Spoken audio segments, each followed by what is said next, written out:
abra lá a sua Bíblia na sequência. Quem não trouxe a Bíblia e quiser acompanhar, basta erguer a mão. Temos Bíblias lá atrás, e se você mantiver a sua mão erguida, a Bíblia vai chegar até o seu lugar, tá bom? Quem quiser é só erguer a mão e nós faremos uma Bíblia chegar até você. Daniel, capítulo 6, na nossa sequência, fazendo aqui algumas lembranças antes de lermos o primeiro verso.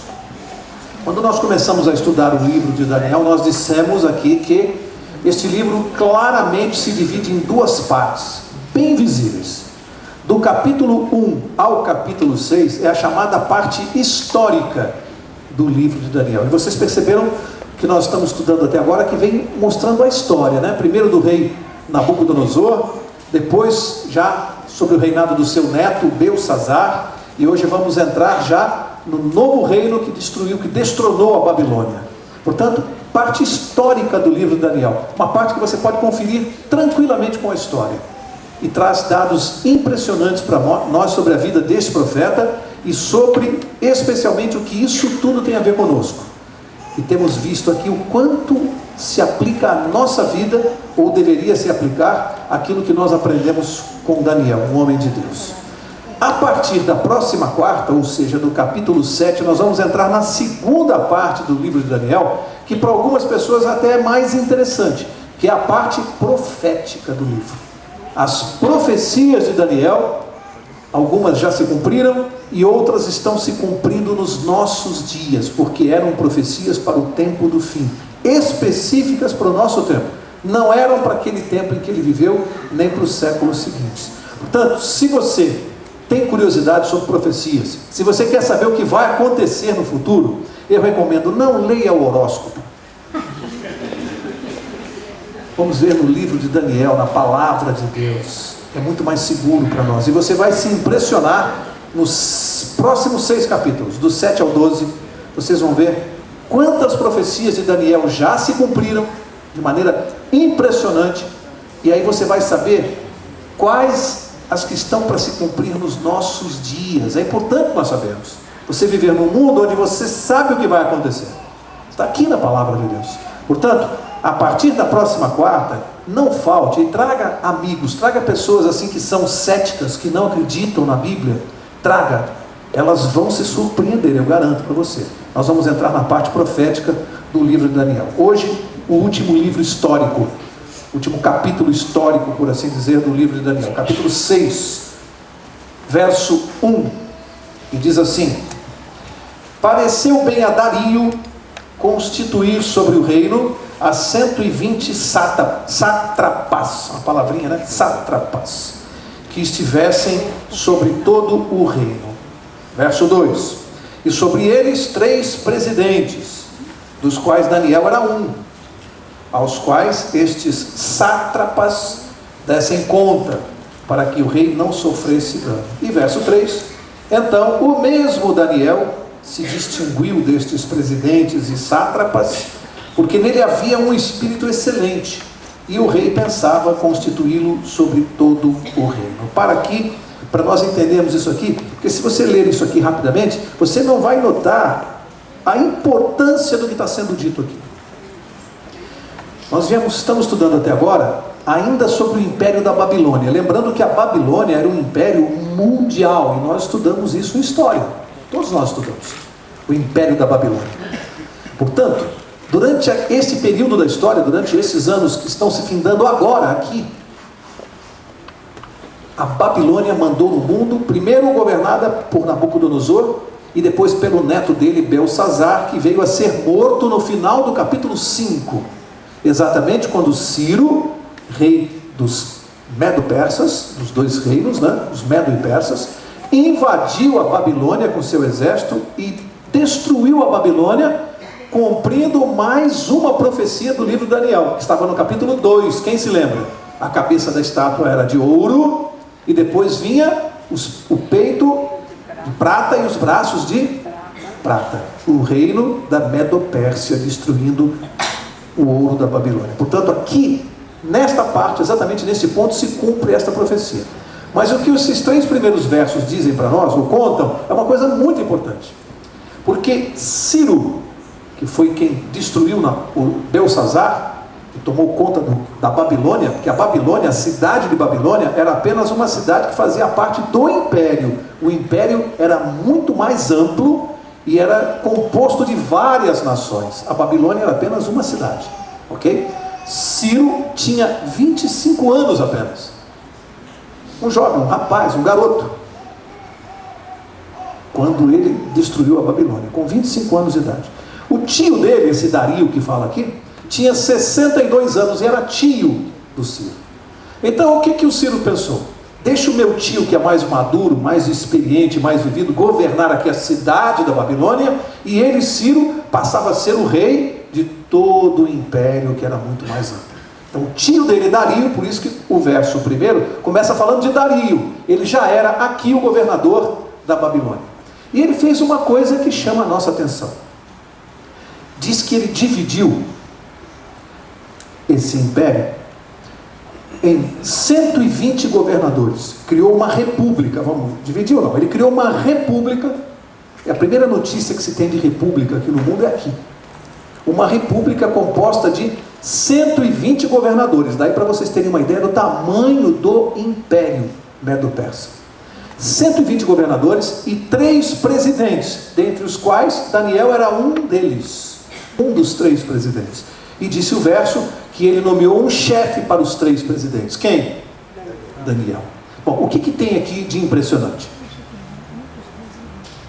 Você já viu algum império entrar e destruir o outro? E quando toma conta e vai elegendo, vai colocando nos cargos os seus nomeados, você já viu alguém do império derrotado ser nomeado como presidente? Você já viu isso? Vamos tentar entender isso aqui. Imagine que os Estados Unidos invadiram a União Soviética no passado. E aí pegaram lá o Yeltsin e colocaram como primeiro-ministro do presidente. É isso que a Bíblia está falando. Por que é que Dario fez isso? Por que ele colocou Daniel, que era um político do governo anterior, governo derrotado? Por que é que ele fez isso? A Bíblia falou o motivo. Porque ele tinha um espírito excelente. O que você entende disso? Embora ele fizesse parte do governo anterior, Daniel já tinha aí por volta de 70 anos que ele já vivia na Babilônia. Ele chegou lá com 17, lembra-se? Aqui ele já está com 85, 86 anos de idade. 70 anos de vida pública, sempre ocupando cargos importantes no governo da Babilônia, sempre. Não havia na vida dele nada que o desabonasse. Era um homem de uma conduta tão correta, de um caráter tão perfeito, que Dario, quando chegou, escolheu a ele para ser o seu primeiro-ministro. Se nós tentarmos entender hoje a função que ele ocupava, é o país que me lembra assim, mais praticamente isso, é a Inglaterra, que tem rainha, né? A rainha sempre está lá, mas quem manda mesmo é o primeiro-ministro. No passado foi aquela Margaret Thatcher, depois o Tony Blair, não é isso? Primeiro-ministro, que é quem você vê realmente.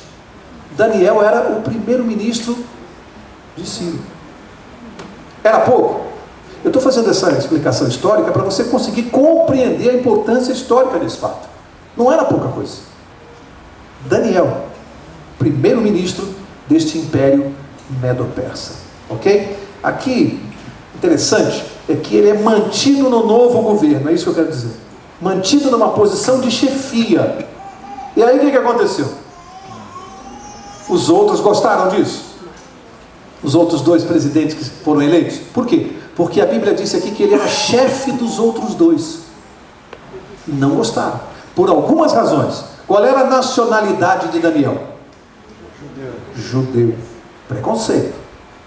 Segundo, ele veio como escravo, um exilado. E de repente passa a ser chefe deles. E aí surgiu a inveja. Tiveram inveja. E aí a gente se lembra de uma coisa. Qual foi o primeiro pecado de Lúcifer lá no céu? Inveja. Ele queria um lugar, um posto que não era dele. Ele queria o posto de quem? Deus. E aqui você vê os outros querendo o posto de Daniel, que não lhes pertencia. Percebem? O mesmo pecado de Lúcifer se repetindo. A inveja. Depois, eu até anotei aqui uma coisa interessante. um filósofo grego chamado Diógenes. Conta-se uma história a respeito dele que, segundo o relato, é verdadeira, tá? Que ele era grego, morava na Grécia. Ele, uma determinada noite, saiu pelas ruas escuras, naquele tempo não havia iluminação pública, e ele saiu com uma vela na mão. E conforme ele cruzava com as pessoas, ele iluminava o rosto das pessoas com a vela. E quando as pessoas assustadas perguntavam por que ele estava fazendo aquilo, ele dizia que ele estava procurando um homem honesto na Grécia. Filósofo grego Diógenes procurava um homem honesto. Vocês sabem que a impressão que eu tenho é que Deus está andando com uma vela nas ruas da cidade procurando homens e mulheres íntegros. E hoje em dia precisa procurar muito, né? Muito. Eu acho que Deus continua procurando homens e mulheres íntegros. Daniel era um deles. E vocês vão ver ao longo desse capítulo que testemunho ele vai dar. Mais uma vez, né? Durante os 6 capítulos ele só está dando bons testemunhos. Verso 4. Prestem bem atenção. Olha só. Então, a palavra sátrapas, que está aqui, é uma palavra estranha, na verdade quer dizer governador. Mais modernamente são governadores, tá? Então, toda vez que tiver sátrapa, leia governadores, tá?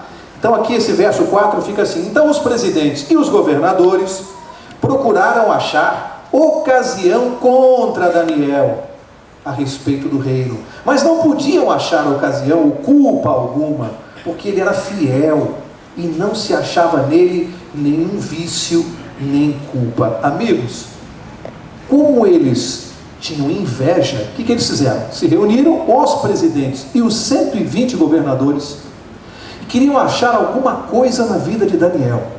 Começaram a investigar o passado dele. Ele era um político. Na verdade, Daniel não era um político, né? Mas ele ocupou cargos importantes há 70 anos.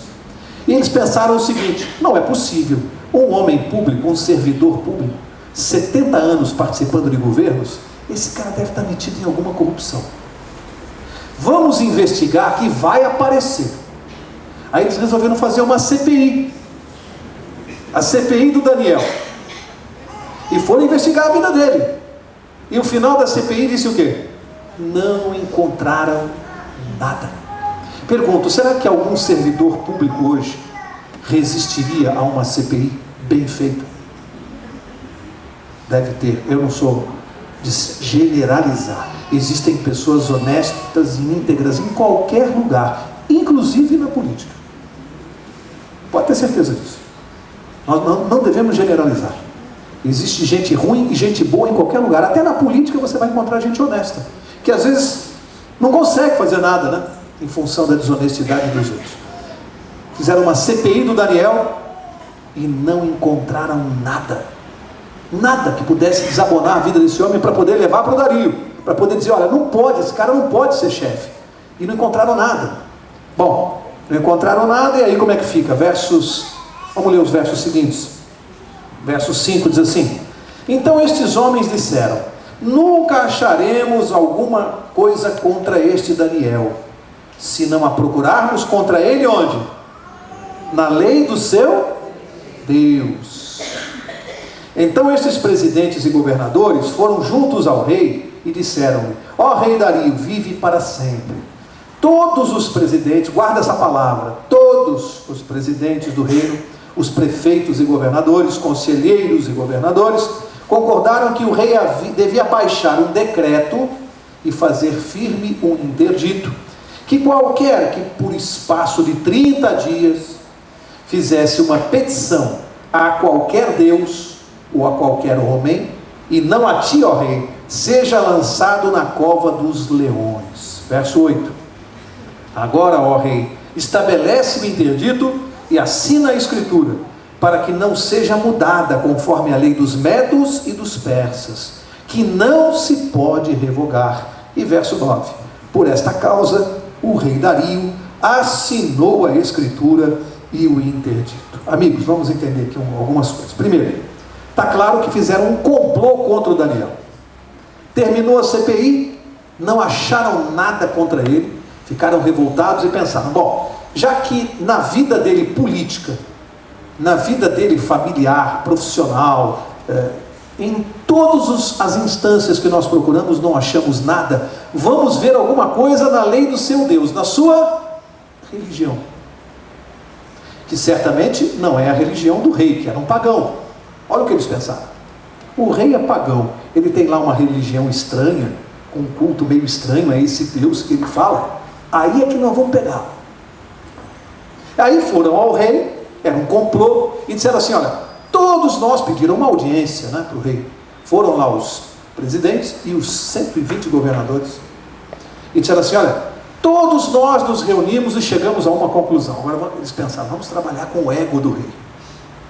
Senhor rei, já que o senhor está tomando posse agora, como uma homenagem ao senhor e a uma demonstração de lealdade, vamos fazer o seguinte: vamos baixar uma lei, um decreto, um interdito, como diz aqui, que ninguém, durante o período de 30 dias, ninguém pode fazer uma oração, uma petição a nenhum outro Deus, a não ser a ti, ó rei.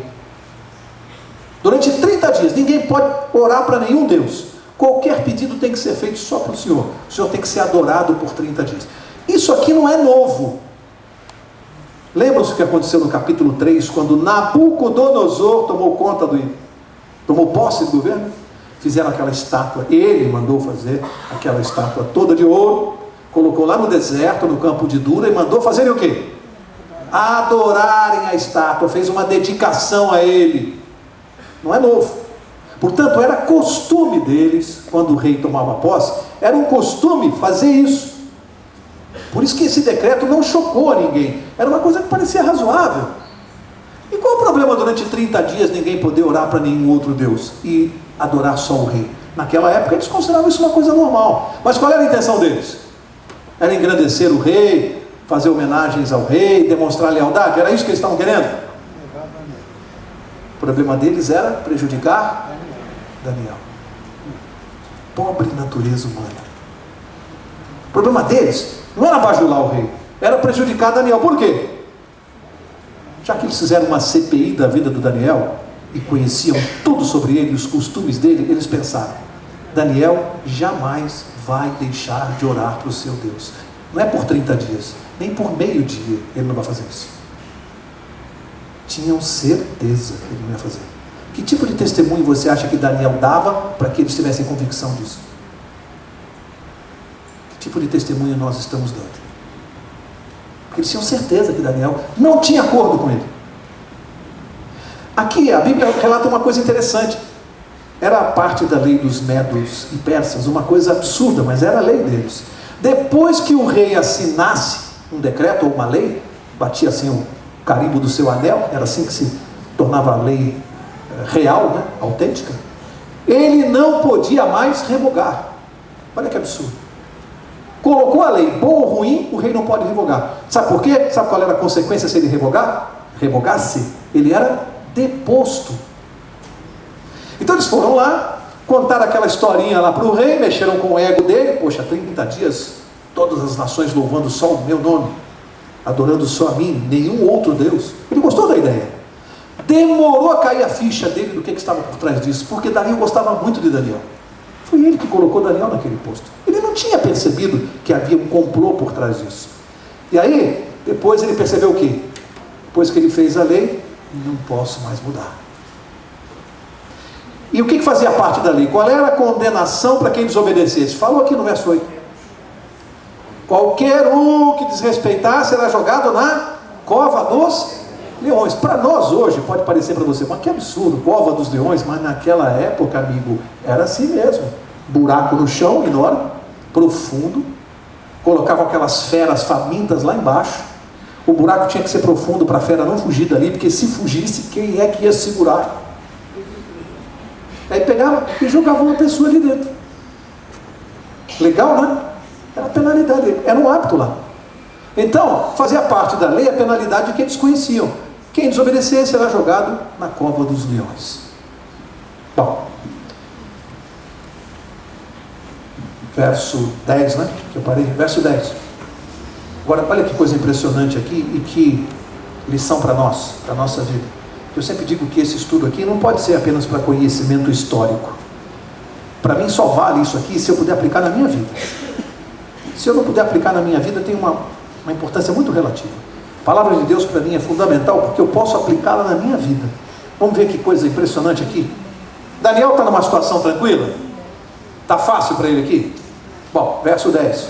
Ora, quando Daniel soube que a escritura estava assinada, em outras palavras, a lei tinha sido promulgada, quando ele soube, tomou conhecimento da lei, que ninguém podia orar para nenhum outro Deus, entrou em sua casa, no seu quarto em cima, onde estavam abertas as janelas para o lado de Jerusalém, e 3 vezes no dia se punha de joelhos, orava e dava graças diante do seu Deus, como também antes costumava fazer. Esse verso traz muita informação. Primeiro diz que tinha um quarto na casa dele, que a janela ficava aberta para o lado de Jerusalém. E 3 vezes ao dia ele se ajoelhava em horários determinados e orava para o seu Deus. Aqui diz que como ele costumava fazer. Ou seja, a janela ficava fechada ou aberta? Como a janela ficava aberta, as outras pessoas viam. Por que foram fazer uma lei dizendo que não podia orar? Porque viam que ele fazia isso. E que ele fazia todos os dias. E que era o costume dele fazer isso para o seu Deus. Falei, então vamos proibir de orar. Porque ele não vai deixar de orar. E ele vai para a cova dos leões. Ele costumava fazer isso. Mas o que chama a minha atenção aqui são algumas coisas. Primeiro que o decreto era dissimulado, né? Não tinha nada de honra ao rei. Era para prejudicar Daniel. E quando ele diz aqui, começa o verso, quando ele soube, quer dizer o seguinte, assim que ele leu a lei, ele já entendeu. O negócio aqui é comigo. Esse negócio aqui é para mim. Ele entendeu. Aí eu me ponho a pensar o seguinte, fôssemos nós, se essa lei fosse para nós, eu pergunto, será que ele não podia fechar a janela e orar? Os outros iam ver?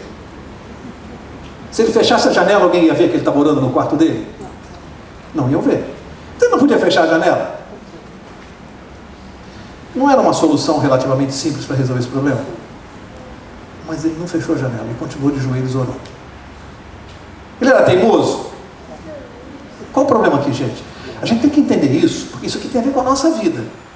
Ele podia fechar a janela, ele podia orar em secreto, ele podia orar na sua cama de olhos fechados, ele podia não pronunciar uma palavra, ele podia elevar o pensamento a Deus e orar. Por que ele manteve a janela aberta, se ajoelhava 3 vezes ao dia e continuava orando, diz a Bíblia, conforme o seu costume? Por quê? Não é para a gente pensar? Qual era a religião que vigia na época de Daniel, que era praticada ali na Medo-Pérsia? Paganismo. Idolatria. Se Deus quisesse, ele poderia impedir que Daniel fosse morto? Sim ou não? Daniel não sabia se Deus ia livrá-lo daquilo ou não. Ele ia orar e ia pedir, mas ele não sabia. Mas uma coisa ele tinha certeza, porque ele tinha tido experiências anteriores com Deus. Esse é o problema. Experiências anteriores. Fé. Eu gosto de uma outra palavra. Confiança. E se nós recapitularmos os 5 capítulos anteriores, amigo, você está lembrado do que Deus já fez na vida desse homem? Ele tinha medo de alguma coisa? Ele disse, bom, eu não sei o que estão armando para mim, mas eu confio no meu Deus. E eu não vou deixar de orar, porque eu vou testemunhar do meu Deus para esse povo. Se a ideia deles, se eu fechar a janela, de certa maneira, eu estou deixando de testemunhar que eu sigo esse Deus independente de qualquer coisa. Isso é o que eles querem. Não, eu vou continuar sendo quem eu sou. E eu vou orar e vou conversar com meu Deus, porque eu confio nele. Vocês percebem? O que é testemunho? O que é fé e confiança em Deus? Que não tem jeitinho na nossa vida espiritual. Eu vou guardar o sábado, mas eu vou dar um jeitinho de fazer de uma determinada maneira que o meu chefe não perceba, ou que eu possa fazer determinadas coisas no sábado que o pastor não veja, que a igreja não saiba, e fica tudo bem. Percebe? Ele manteve as janelas abertas, a janela da sinceridade. Não tem jeitinho com Daniel. Ele é um cristão verdadeiro. Ele não dá jeito nas coisas. Ele não contemporiza a vida espiritual dele de acordo com a situação. Não tem negócio com ele. E os outros sabiam que não ia ter negócio com ele. Olha, Aqui disse que ele dava graças no meio da sua oração. Dava graças. A gente precisa entender isso, né? Porque se eu estou vivendo uma dificuldade na minha vida, se eu estou vivendo uma doença, uma coisa grave, o que a Bíblia está dizendo não é que eu tenho que ficar de joelhos e dizer assim: Senhor, eu te dou graças por esse câncer que eu estou. Não. Deus não vai pedir isso para ninguém. Não é dar graças por tudo, é dar graças em tudo. Em qualquer situação que você esteja, agradeça a Deus pela presença dEle, pelo amor e pela misericórdia dEle.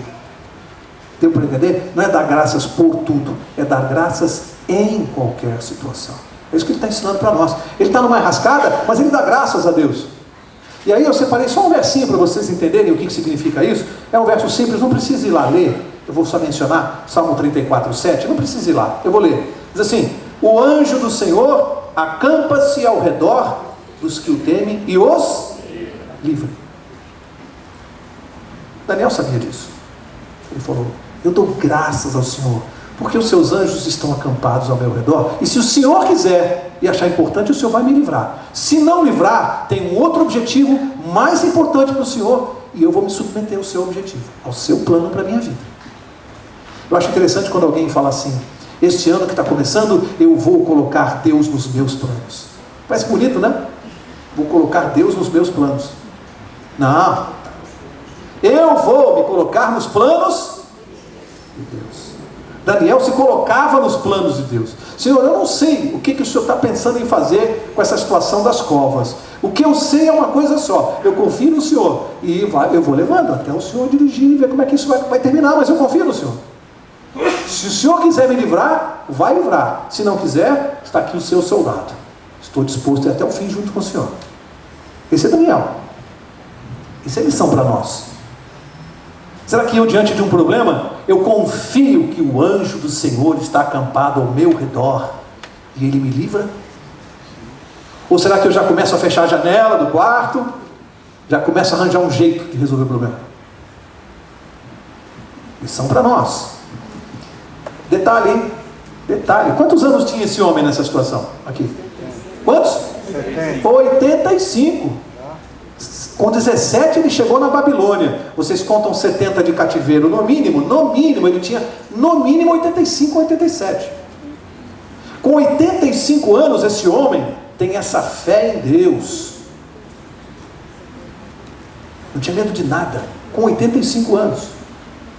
Impressionante, né? Às vezes nós chegamos nos 50, 60, 70, achamos que a nossa missão está encerrada. Deus está usando Daniel com 85. João escreveu o Apocalipse com 85 para mais. Ou seja, tem pessoas idosas aqui, estou vendo até meu pai. Pai, quero te dar uma notícia, viu? Se prepara que Deus ainda pode te usar muito. Pode te usar muito ainda. A gente pensa que já terminou, mas para Deus não.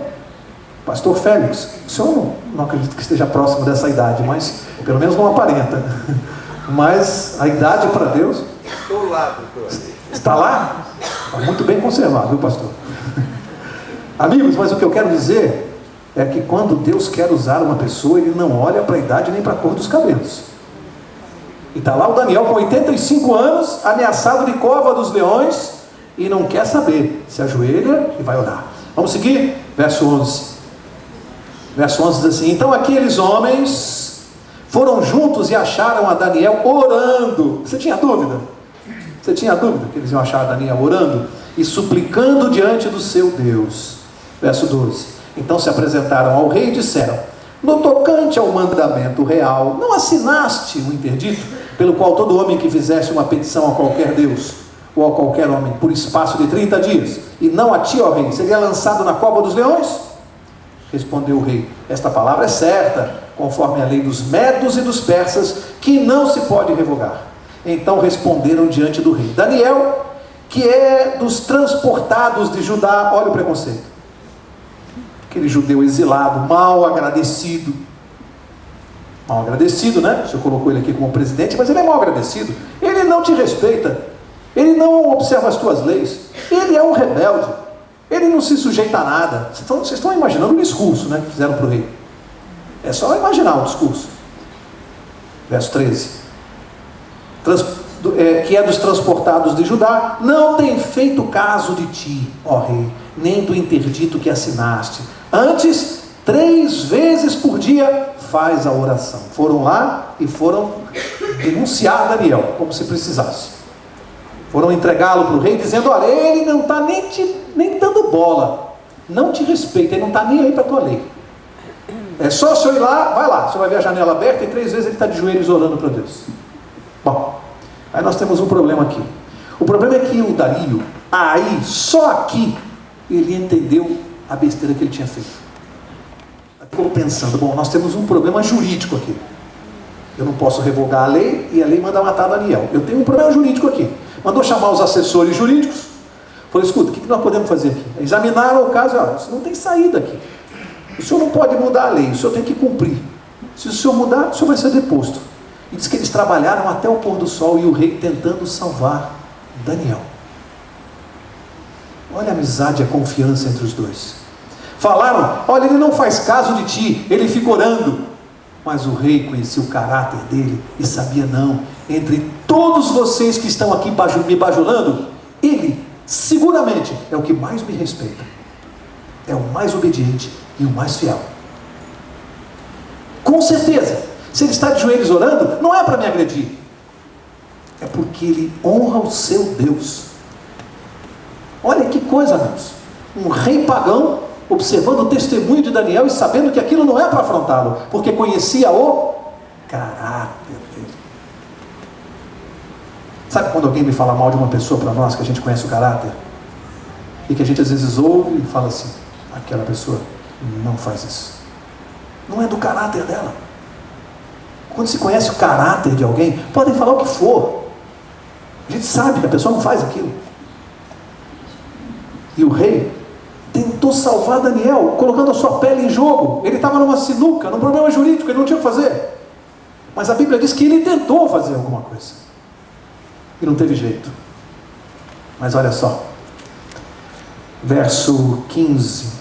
Então aqueles homens foram juntos ao rei e lhe disseram: sabe, ó rei, que é uma lei dos medos e dos persas, que nenhum interdito ou decreto que o rei estabeleça se pode mudar. O que eles ficaram fazendo? Pressionando o rei. Olha, é uma lei dos medos e dos persas, o senhor não pode mudar, tem que cumprir. E o rei acho que dizia: não, tudo bem, nós estamos estudando aqui com os assessores. Não tem assessor jurídico, o senhor tem que cumprir a lei, é dos medos e dos persas. Começaram a pressionar. Aí sabe o que o rei descobriu? Ele descobriu uma coisa impressionante. Queriam fazê-lo um rei para ser adorado por 30 dias, e ele estava sendo feito de marionete por algumas horas. Estavam fazendo ele de bobo, de tolo. Me enganaram, fizeram assinar uma lei com pressa. Eu fui audacioso, meu ego, e agora me botaram. Eu estou dentro da cova, eu mesmo criei a cova e estou dentro dela, porque eu não tenho saída. Fizeram um rei de bobo e ele não gostou. Ele foi usado e não tinha saída. E nenhum rei gosta disso. Mas vocês vão ver o que vai acontecer já já. O rei ficou com muita raiva da situação. Verso 16. Então o rei ordenou que trouxessem a Daniel e o lançassem na cova dos leões. Imagina como estava o coração do rei. E o lançassem na cova dos leões. Disse o rei a Daniel: presta atenção, olha o que ele disse: o teu Deus, a quem tu continuamente serves, ele te livrará. Viram o que o rei fez? Isso aqui não foi com sarcasmo, isso aqui não foi com ironia. Ele estava querendo salvar Daniel, não queria matar. E ele falou: Daniel, nós só temos uma saída. O teu Deus, que eu não conheço, nunca me relacionei com ele, mas eu acho que nessa situação, nós dois, você e eu, temos que confiar no teu Deus.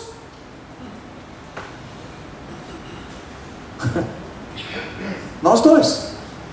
Agora está na mão do teu Deus. Verso 17. Foi trazida uma pedra e posta sobre a boca da cova, e o rei a selou com o seu anel e com o anel dos seus grandes, para que não se mudasse a situação de Daniel. Essa pedra é aquela pedra grande, né, que você cobre o buraco e não tem como sair, fecha a boca do buraco. Jogaram o Daniel lá dentro. Verso 18. Amigos, esse verso 18, olha o que ele diz: então o rei se dirigiu ao seu palácio e passou a noite em jejum, e não deixou trazer à sua presença instrumentos de música, e fugiu dele o sono. O rei foi embora para casa, tão chateado, tão aborrecido, com a consciência tão pesada do que estava acontecendo lá, que diz que, como de costume, ele chegava, tinha aquele banquete no palácio esperando por ele, tinha aqueles caras que iam tocar música para o rei. Diz que ele não quis música, não quis comer, não quis o jantar. Pode tirar essa mesa, eu não estou com fome. Foi para os seus aposentos, dispensou banda de música, dispensou tudo, e diz que fugiu-lhe o sono. Teve uma insônia, não conseguia dormir. Não conseguia dormir. Bom, aí eu quero fazer um paralelo aqui. Olha só. O rei no palácio, com todo o luxo, na sua cama com lençóis de seda. Imagina o palácio do rei. Com tudo de luxo, de segurança, com uma cama macia, insônia e não conseguia dormir. O rei. Daniel, onde estava? Numa cova escura, nojenta, fedorenta, imunda, escuridão, junto com aquelas feras ali. Eu imagino que Daniel deve ter encontrado uma pedra ali, deitou, recostou o rosto, a cabeça na pedra e dormiu. Por que o rei não conseguia dormir no palácio e Daniel dormiu dentro da cova? Por uma palavrinha de 3 letras. 3 letras. Só Deus pode dar. Paz. Ele tinha paz. Estava bem com Deus. Tudo em ordem na vida dele. Em paz com seu Deus. Deitou numa cabeça numa pedra. E o sono veio e ele dormiu. E o rei não tinha paz. Então o que eu descubro para a minha vida? Por isso que eu falo que a gente tem que aplicar isso para a vida da gente. O que eu descubro, amigos? Eu descubro que não vai ser a casa que eu consegui comprar, não é o carro, não são as coisas que a gente adquire, não são os bens materiais que vão trazer o nosso sono. O que nos faz dormir toda noite é a paz de Deus. É a paz de Deus que nos dá sossego na vida. A Bíblia diz que a paz que excede todo o nosso entendimento também. Cristo disse: a paz que eu vos dou, que ninguém, que o mundo não pode dar. O dinheiro não compra a paz. E é por isso que você vê um monte de gente rica, milionária, tem de tudo e não dorme, precisa de comprimido para dormir. E tem gente pobre que não tem onde dormir, está na calçada e está cantando e está sorrindo. Eu conheço gente assim, porque tem a paz de Deus. Olha a lição de Daniel. O rei no palácio, insônia. Daniel na cova, mal acompanhado, com os leões, deita e dorme. É esse sono que eu quero para a minha vida. Paz com Deus. Verso 19. Pela manhã, a primeira luz da aurora, levantou-se o rei e foi com pressa à cova dos leões. O rei estava preocupado com o quê? Com o seu amigo Daniel. Foi correndo, a primeira coisa que o rei fez foi lá na cova dos leões, curioso para saber. Verso 20. Chegando-se à cova, chamou por Daniel com voz de angústia. Por que ele chamou por Daniel? Você chamaria por alguém que passou a noite na cova com os leões? Por que ele chamou por Daniel? Porque havia uma esperança. Quem era? O Deus de Daniel. Por isso ele foi lá chamar. Daniel, Daniel. Segue, Daniel, servo do Deus vivo, dar-se-ia o caso que o teu Deus, a quem tu continuamente serves, tenha podido livrar-te dos leões. Olha o que ele está perguntando. E ele chamou Daniel de quê? Servo de... Como é que ele sabia disso, amigos? Ele era pagão. Ele era pagão. Uma das razões que Daniel permitiu, se deixou levar para a cova, se entregou, é que ele tem conhecimento de uma coisa que nós temos que ter, ele tem consciência de uma coisa. É que o nosso testemunho de fidelidade a Deus, nos momentos de maior dificuldade na vida, afetam e influenciam a vida das pessoas. Daniel sabia disso. Ele pensou: eu não posso perder essa oportunidade. O meu testemunho nesse momento vai afetar a cabeça desse rei para o resto da vida. Eu não posso fechar a janela. Eu vou orar de joelhos com a janela aberta. Verso 21. Então Daniel respondeu ao rei: ó rei, vive para sempre. Eu acho que o rei deve ter dado pulo de alegria. O meu Deus enviou o seu anjo e fechou a boca dos leões, para que não me fizessem dano, porque foi achada em mim inocência diante dele. Também contra ti, ó rei, não cometi delito algum. Olha só, amigos, tem algumas coisas aqui que a gente não pode deixar de analisar. Primeiro,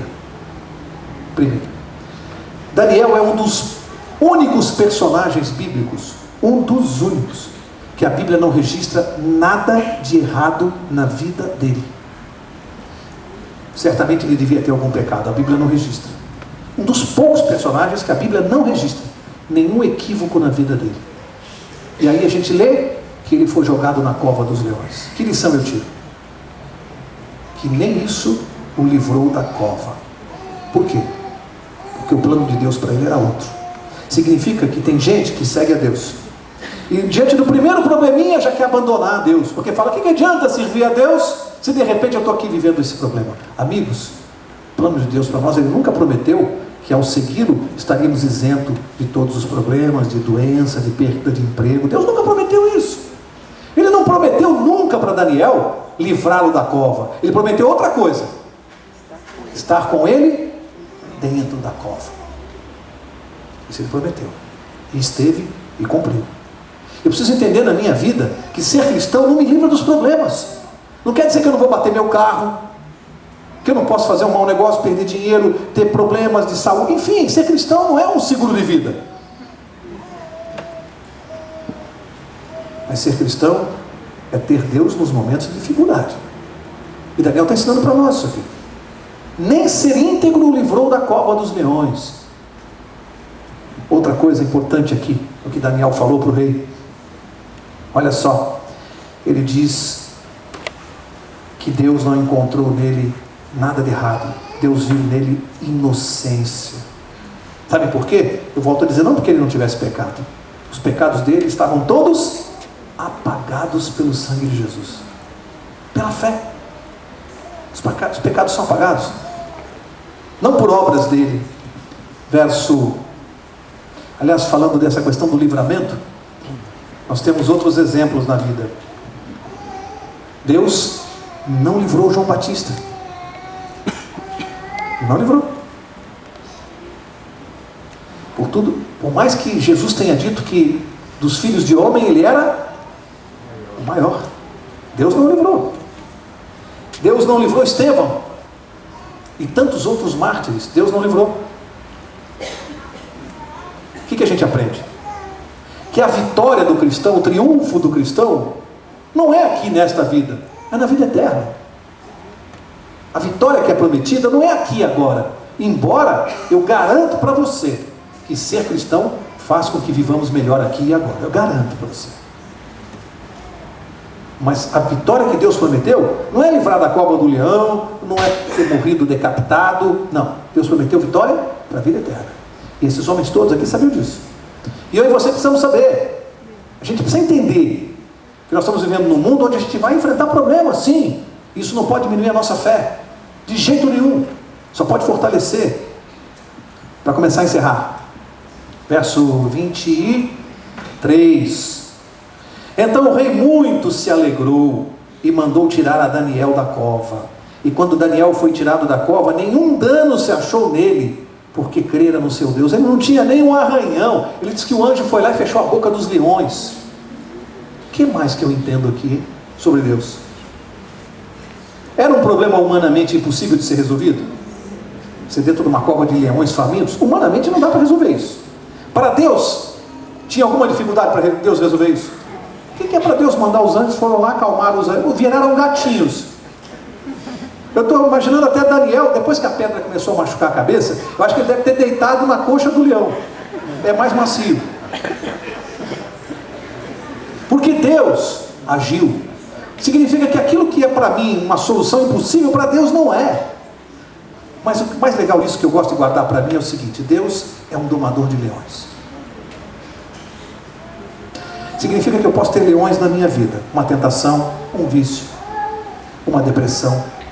Os leões, cada um de nós temos os nossos próprios leões. Saiba, Deus é um domador de leões. Seja qual for o seu problema, seja contra o que você esteja lutando, eu não sei, só Deus sabe você essa noite aqui. Você sabe qual é o seu leão que te incomoda, que te amedronta, que te apavora todos os dias. Você sabe qual é o leão que te derrota? Deus é um domador de leões. Entrega o seu leão na mão de Deus e Ele vai domar. Se você tem um vício que você não consegue vencer, Deus consegue. Ele é domador de leões. E nós temos que entregar os nossos leões para Deus. Verso 25. Diz assim: então o rei Dario escreveu a todos os povos. Eu pulei 24? Não, né? Pulei 24, vamos lá. Ordenou o rei e foram trazidos. Presta atenção nisso aqui, que algumas pessoas se chocam com isso aqui. Tem gente que fica chocada. Ordenou o rei e foram trazidos aqueles homens que tinham acusado a Daniel, e foram lançados na cova dos leões, eles, seus filhos e suas mulheres. E ainda não tinham chegado ao fundo da cova, e os leões se apoderaram deles e lhes esmigalharam todos os ossos. Eu estou vendo pessoas olhando para mim assim, fazendo uma cara de: por quê, hein? Por que isso aqui? Será que o nosso Deus é um Deus malvado, tirano, vingativo? Não. Por que isso aqui aconteceu? A gente precisa entender isso aqui. A situação aqui é excepcional.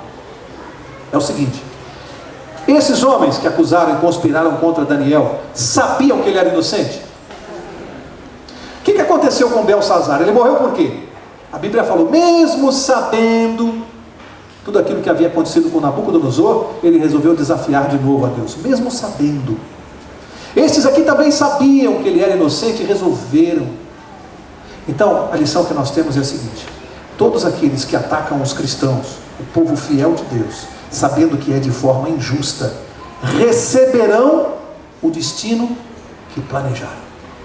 Gálatas 6,7 diz assim: tudo aquilo que semeares, colhereis. O que Deus está fazendo aqui é dando uma demonstração de que aqueles que conspiram contra os fiéis de Deus, sabendo que são inocentes, receberão tudo aquilo que planejaram. E alguém pode perguntar: tudo bem, Mauro, até aí eu entendo, mas por que os filhos e as esposas? Por quê? Por que a descendência também? Duas lições. Primeira, a gente precisa entender que o pecado atinge os inocentes. É uma lição. Segunda, nem sempre são inocentes, porque aqui é o juízo de Deus. E o que fica claro é que a descendência deles era igual a eles, porque Deus é justo e Deus não mata ninguém que é inocente. Deus não mata ninguém que é inocente. E Deus aqui não está matando, né? Ele está permitindo que as coisas sejam feitas. É bom deixar claro isso. Não é Deus que está mandando matar ninguém aqui. Foi Dario. Mas sem a permissão de Deus nada acontece. Eles receberam exatamente o que colheram, o que plantaram. Verso 25. Então o rei Dario, para acabar rapidinho, tá? Estou encerrando. Então o rei Dario escreveu a todos os povos, nações e gente de diferentes línguas que moram em toda a terra. Olha o que ele escreveu: a paz vos seja multiplicada. Da minha parte é feito um decreto, pelo qual em todo o domínio do meu reino os homens tremam e temam perante o Deus de Daniel, porque ele é o Deus vivo e permanece para sempre. O seu reino não se pode destruir, e o seu domínio jamais terá fim. Ele livra e salva, opera sinais e maravilhas no céu e na terra. Ele livrou Daniel do poder dos leões. Foi assim que Daniel prosperou no reino de Dario e no reino de Ciro, o persa. Viram o testemunho? Vejam o que aconteceu com o testemunho de Daniel. Mais um rei pagão convertido. Entendem agora por que tudo aconteceu? Por que a cova? Por que Daniel foi parar lá? Para salvar um rei, para salvar uma pessoa. Às vezes nós queremos ajudar Deus, né? Queremos modificar os planos de Deus e atrapalhamos tudo. Quando Deus às vezes está dizendo: só confia em mim. Eu vi outro dia, para encerrar, alguém me mandou uma ilustração que eu achei maravilhosa. Até duas. A primeira dizia que um homem numa palestra sobre controle das tensões, dos problemas da vida, uma palestra motivacional, ele pegou um copo d'água, segurou e falou assim: quanto vocês acham, falando para uma plateia como essa aqui, quanto vocês acham que pesa esse copo d'água? As pessoas começaram a chutar. 25 gramas, 30 gramas, 50 gramas, 100 gramas. Aí ele disse assim: olha, depende muito. Se eu segurar esse copo d'água por 1 minuto, ele não pesa nada. Mas se eu segurar esse copo d'água aqui por 24 horas, vocês vão ter que chamar uma ambulância para me tirar daqui. Sabiam disso? Segura um copo d'água e fica 24 horas, você vai ver o peso que vai estar no seu braço. Você não vai aguentar. Vai pesar tonelada. Faz a experiência se você conseguir. Quer tentar em casa? Fica até amanhã segurando o copo. Você vai ver como é que vai ficar teu braço. O copo vai pesar 1 tonelada. É verdade. Então, o que eu tiro disso aqui? Eu tiro que nós temos as nossas cargas, os nossos problemas, as nossas depressões, as nossas mágoas, as nossas angústias, as nossas raivas, às vezes contra os outros, às vezes contra alguém da família. E a gente fica segurando isso, né? Durante pouco tempo não pesa nada para você. Mas segura um rancor, uma mágoa, uma raiva durante muito tempo, você não vai conseguir mais carregar. Isso vai estragar a sua vida. Vai acabar com a sua coluna, com a sua saúde. Raiva, mágoa, depressão, ressentimento é coisa para a gente se livrar. Porque senão vai te prejudicar. E a ciência está provando que isso hoje detona com a nossa saúde. Lembra do copo d'água, tá? E a outra coisa que me mandaram que eu achei maravilhosa foi um sábio, nessas histórias dos sábios. Um sábio que chamou o seu discípulo, deu um copo d'água para ele, outra história do copo d'água. Pegou uma colher de sal, falou: coloca essa colher de sopa, né, dentro do copo d'água e toma. Tomou, fez aquela careta, falando: tá ruim? Falou: horrível. Então pega a mesma colher de sal, vem cá, vamos caminhar um pouquinho. Foram até a beirada do lago. Falou: joga a colher de sal dentro do lago. Ele despejou, pegou assim: agora toma. Ele tomou, falou: e aí? Não, nem senti. Ele falou assim para ele: olha, assim são as nossas dores, as nossas angústias. Quando ela estiver presente, você tem que aumentar tudo que estiver ao seu redor de bom. Dá sentido, dá valor às coisas e pessoas que estiverem ao seu redor. Aumenta o valor das coisas e pessoas que estão ao seu redor no meio da dor. Em outras palavras, deixa de ser copo e passa a ser lago. Eu gosto disso porque eu aplico para a minha vida. Às vezes a gente está com um problema e fica se martirizando com aquele problema, não tira o problema da cabeça e deixa de olhar para o resto do mundo e olhar que o outro tem um problema muito maior.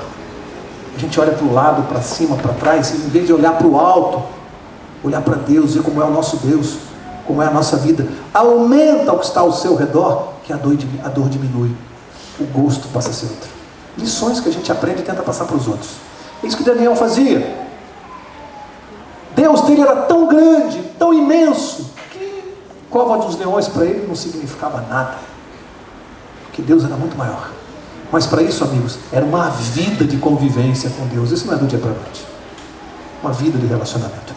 Que Deus nos abençoe. Na próxima quarta, não perca, primeiro capítulo da parte profética do livro de Daniel, capítulo 7. Capítulozinho amargo. Eu sei que pode chocar algumas pessoas, mas é profecia. Capítulo 7 de Daniel vai mexer com a convicção religiosa de muita gente. Quarta-feira que vem, eu vou pedir ao pastor Sandro para nos despedir em oração. Peço desculpas por ter avançado aí 10 minutos no nosso tempo.